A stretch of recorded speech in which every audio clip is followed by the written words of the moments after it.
Wonderful. We'll now commence with our first fireside chat of this afternoon. I'd like to welcome back Kevin Gibbs and Oleksandr.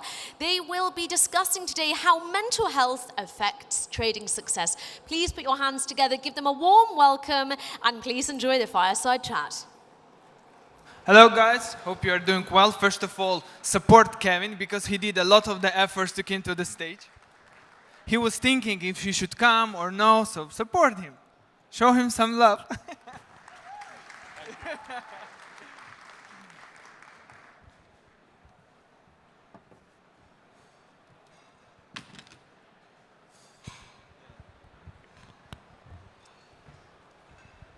Let's test this. Yes, it works. Fantastic. Yeah, everything is working. So guys, I want to ask you a few questions to understand exactly what kind of audience do we have. Raise please the hands who's trading right now.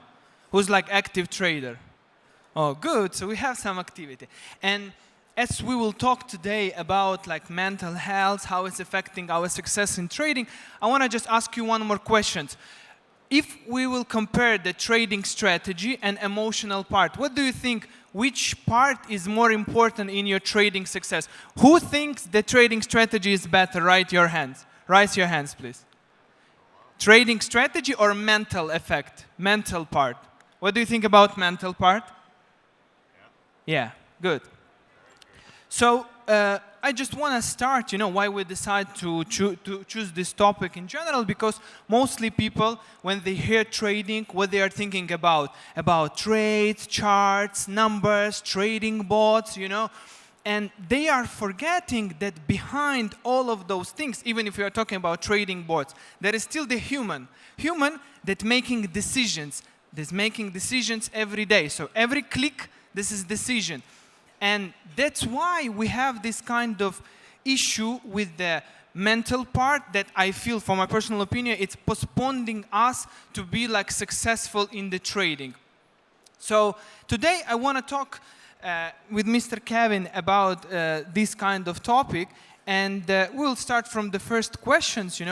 Why do you believe that mental health plays such critical role in long-term, especially long-term trading success? Right. Well, thank you, first of all, for having me here. Why I think mental health plays such an important role in trading, particularly, as you said, long-term trading. If you think about, actually, what you kind of said already, we are all emotional beings. We all think that we can logically deduce what we need to do from the charts, but in reality, we all base our decisions, at least partially, on emotions. And let's say, for instance, you've had previous bad experiences with a certain asset. Let's say you've traded gold, and for some reason, every time you've traded it, it's been a bit iffy. Sometimes you've lost, you've made a little bit of wins, and then you lost again. What we know from science is that our brains will start thinking unconsciously that I can't trade gold. If I try and trade this, it's bad for me, right? Now, logically, you won't think like that. So what's going to happen is you're going to think, okay, I need better setups. I need to learn better at trading. You go all the schools and everything. You have a fantastic setup. And just before it goes the way it should do, you change something. And then it ruined again. And the reason you changed something was your brain is thinking, this is gold. I've lost every time or not done well every time. I'm going to be a bit anxious. So I want you to take quick decisions because we have to get this over with. So if you don't have good mental health, and it's not just like mental ability to sort of hold yourself, but actual mental health that you take care of yourself in every way, if you don't have that, you're going to run into issues like that more often because your brain is going to be in a negative setup already, so all of those negative effects that happen are going to be worse. When I came to the market, to this industry 13 years ago, everyone was telling me, you need to find the strategy. You need to find the strategy with exact rules, where to open, where to close positions. But what I find out that around like 90% of the people, even if they have exact rules of the trading strategy, in some points they stop following it. Why do you think it's happened? Well, that is exactly what I just mentioned is based on. Exactly it. So you have some kind of previous negative experiences that's affecting you without you logically realizing it, or you have something called loss aversion going on. So loss aversion is probably familiar. So hands up if you've heard the term loss aversion. Okay. Well, actually, fantastic. It's not familiar to everyone, so I can explain it a little bit. So I believe it was 1979, there was a study made where they realized that when you lose money, it feels about twice as bad as winning the same amount would feel good. So in other words, let's say you are winning by 1,000, and let's say that's, I don't know, 1% of your capital. And that feels quite nice. I'm getting 1,000. This is nice. Okay? But you might start thinking, well, how about if it dips down again and I might lose 500 from that? You're not losing 500, you're still getting 500, but your brain starts thinking, I'm going to lose 500 if I don't cut it now. And that's loss aversion. You're not going to just keep going, and let's see where it goes. You're going to go, I might lose 500. This feels bad. And then you cut it off. Even if all your analysis shows it could go to 2,000 or 3,000, you are going to cut it because there's fear of loss. Now, if it goes the other way, let's say you're at a loss of 1,000, but it hasn't been realized, you're going to either panic and realize it, or you're going to go, I haven't clicked it yet, maybe it'll go back up and I won't lose this. So that's a really powerful thing. You have to figure out, am I following the rules? Am I following my emotions? Which one am I actually doing? And if you are following the emotions, is it a logical emotion? For instance, if you notice news are saying everything's going down and you're minus 1,000, it might be a logical emotion to feel a bit of fear. And maybe you should take that loss. But maybe if there's no logic and you start panicking, you know, it's not a good idea. You have to really think why, what's happening. You know, from what I know and from what I'm hearing, that the worst for traders, when you put the stop loss, position coming almost to your stop loss, then you put it down, and it's turn, and then you make a profit. And after that, it's very difficult, because if it one time works, you know, it's like becoming very, very difficult to change your mind, because as you said, you will have a fear to close position by the stop loss. You will continue like holding it. Yeah, exactly. So actually what you described there is learning behavior change. So this may seem counterintuitive at first, but I'm going to tell you that if you win by making a mistake or change in your setup, that is not a win. That's a financial win, but it's a psychological loss, because our brain gets dopamine every single time something nice happens, right? So if you manage to go and, oh no, it's minus 1,000, and I'm going to keep it. Next day it's up 500, not minus 1,000. You're going to go like, yes, it was a good idea to keep it, even though all your papers said, all your analysis said it's not a good idea. That is actually a loss for you, because now you have done what you just said. You've taught yourself to start moving your stop losses. I moved it down a little bit, and it actually went quite well for me. So when you get some kind of a mistake in your trading, but it leads to something good financially, tell yourself, I didn't actually do well, I just got lucky. If you do that immediately, you're not teaching yourself bad habits. Okay, and I want to ask you one more question, like mental burnout. You know, so for example, when you're trading, you're following your strategy, not following your strategy, and some points you are realizing, okay, I'm done, you know, I'm exhausted, I don't want to learn anymore, because we know that market is dynamic, you know, so you need to learn every time, everything is changing, but at some points people start thinking, okay, I'm done, I'm out, you know. Why do you think it's happening like that? Well, that depends entirely on the person, really, but you have to look at the whole. Because oftentimes when we think about psychology and trading, we're thinking about the stress you get from the trading. Like you just said, thinking about new things to learn, the markets are moving. But your body doesn't recognize the different stressors. Every single stressor is a stressor, period. So let's say, for instance, you have to start thinking about moving your house, you have problems at home, whatever.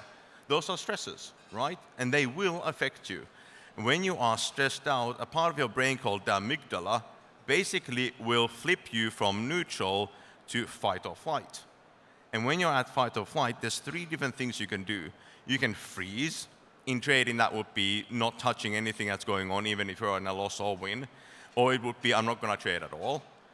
You can fight back, which could be revenge trading, or it could be, stopping anything that's on a negative, even if they seem okay long term, and just focusing on the positives. You're sort of like revenging the negatives in a way. And the third one is you could sort of, how would I put it best?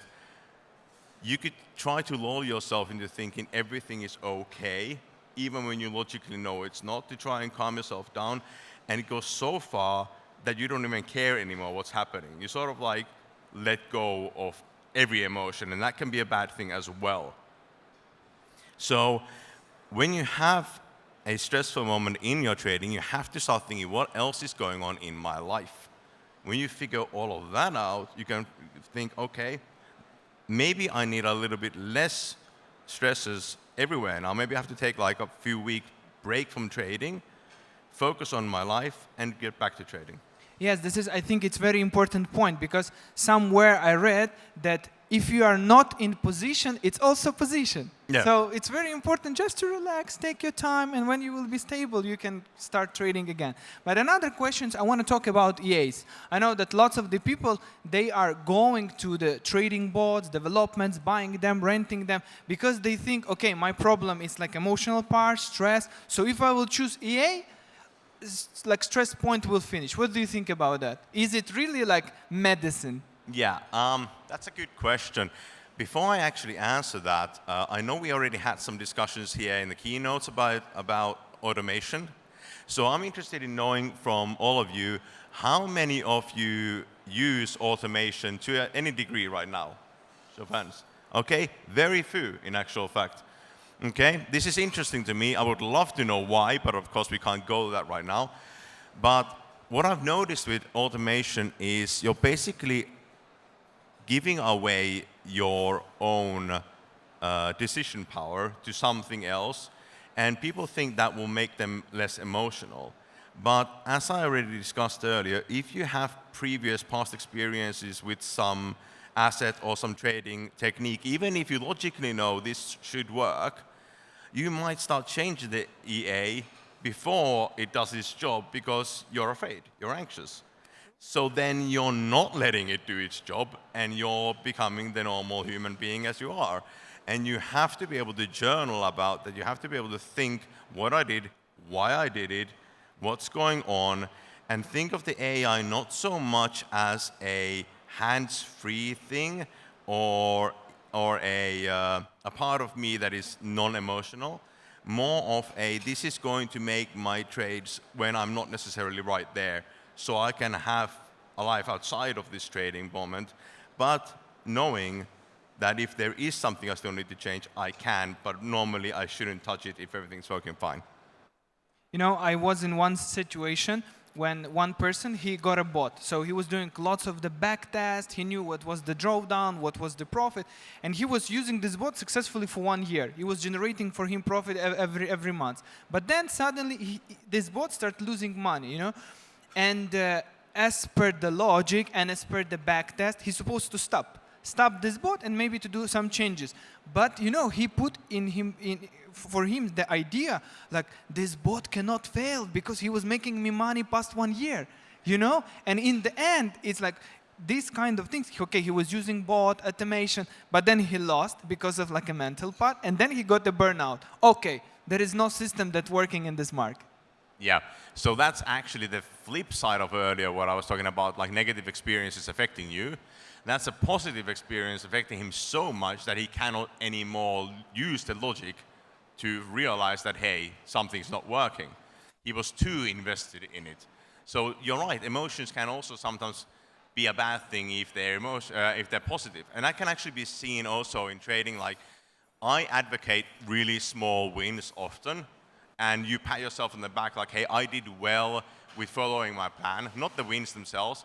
But the reason I opt for small wins is big wins make your dopamine jack up really high. So then you're actually high on the trading instead of having small dopamine bits all over the place. So what happened there was he had a long-term consistency of this is working perfectly.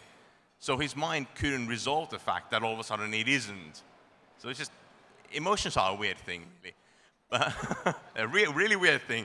They help us survive millions of years ago, because when you heard a lion roar and then your friend died, you run, and next time you hear it roar, you run again without seeing anyone die. But right now, they can be a hindrance, in trading at least. Okay, but I want to ask you also, what is your recommendations, or what is the step, to make this mental health like really strong, And we are saying this is like two things. First of all, to protect us from this burnout, and also to protect our capital, because market is a specific friend. He will punish you immediately by minus in your account. Yeah. This is how it's working. So what is your recommendation, and maybe 3 steps how to be stronger? Right. So one thing is sleep well. I know a lot of people tend to sort of stay awake for long times to get the best setups. But we know that science shows if you're not sleeping well, you're going to get more tired, you're going to get more emotional.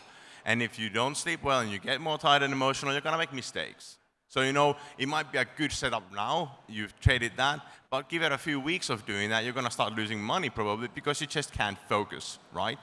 So I'm going to ask here, and you don't have to answer if this is too personal, but how many of you have actually stayed awake late to trade?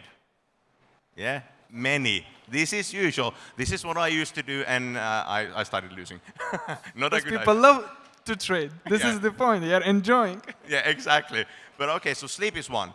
Another one is in the moment, if you notice that, hey, I'm starting to feel anxious, I'm starting to feel upset, go for a walk, even like a 5-minute walk. Especially if you're near nature, fantastic. It will lower your anxiety down a lot. So we get a lot of cortisol, stress hormone.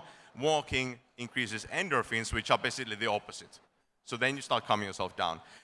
If you're right in the middle of the trade and you really can't go for a walk, something called box breathing is brilliant. So it's 4 seconds, breathe in through your nose. Nose if possible, because mouth breathing is like I'm running away from something. I need to get a lot of air. So nose is better. 4 seconds in, hold for 4 seconds, 4 seconds out, hold for 4 seconds. That's been shown by a lot of studies to really calm you down. So that's a good one. So sometimes very simple things can help us to make something bigger. Yeah, you get the moment where you just calm down enough to be able to be logical again, because stress shuts off your prefrontal cortex and you can't think anymore. Okay, and last questions, because we don't have a time. I want to ask you about 2 things, that overtrade. Some of the people, they are doing this overtrade, and over lot size, so they're opening too high positions, What do you think, what is affecting this kind of emotional? It's I want to make more? Well, again, it depends on where it comes from. Is it from fear of not having the money for your goal? Let's say you want to have, it's going to be your okay, let's say it's going to be your wife's birthday in a month, and you really want to buy her that new ring, but you don't quite have the money. Then you start buying too much to hope that you're going to make a massive amount in one go. That could be one reason. Another reason is you have a goal of making a certain amount of money in a certain amount of time. Personally, I think that's a horrible goal, because that will make you want to get the money instead of want to have the good habits. So if you have any of that kind of goals in your life, I would say aim for long-term habit and quantify that. I want in this next year to trade every single trade so that I have followed my plan. And that should be it. So as we spoke, we are targeting long-term success, but not a quick profit. Exactly. Okay, and if, for example, because as we have full of people, maybe after our conversation, someone will be interested to come to you and to ask you, okay, so this is my case, what can you recommend? Yeah, is it, okay. Possible to do this for the people? Yeah. So I can be here for a while. People can come and ask me. Okay, they can come to booth 23 for xChief.